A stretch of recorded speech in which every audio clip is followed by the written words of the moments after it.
Hey everyone, it's Jen from You So Much, and today we're going to talk about how to fantasize your sales copy. So if you have something for sale up on your website, or maybe it's something that's not for sale, maybe it's an invitation to join your email list, but you're just not happy with the conversions and you don't know where to improve. You're looking at it and you've heard me talk about fantasy and you're thinking, I don't know which areas I need to change in order to get better results. So we're going to go through a typical sales page from top to bottom, and we'll look at all the different elements of a sales page that I recommend, and then you can evaluate that against your own web page, your own sales page, and take a look and see what are the best places that you can change and fantasize to get the better results that you're looking for. So remember, the goal of the sales page is to get your ideal customer, your fantasy customer, to keep reading all the way down the page until they click that button at the end. So the first thing that they're going to see is your headline. So that headline has got to do the job of getting their attention and getting them to read the very next line, right? So there's two ways to really make sure that your headline is performing. And the first way is to make sure you're talking directly to your ideal fantasy customer. They have to know that you're talking to them as soon as they read it.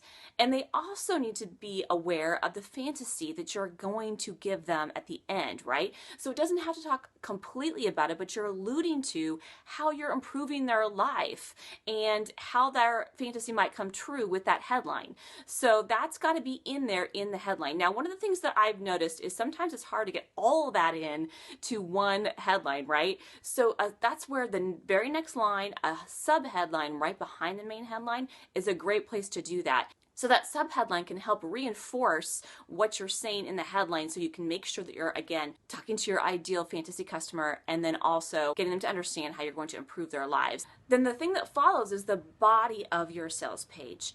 And in the body of the sales page, the first thing that you want to do is make sure that you are conveying to them that you understand where they're at, what they've been through, and why they want to improve their life.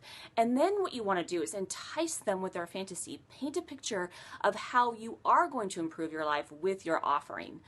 Then the next thing you want to do is really describe for them what your product is and how it's going to improve their life. This is where I like to use a lot of bullet points, but the main point is that you're making sure that they understand exactly what to expect from you and how their life is going to improve. So you've got to be engaging enough and pique their interest enough to get them to keep reading every single line down the page. And then finally, you're going to be ending with the call to action.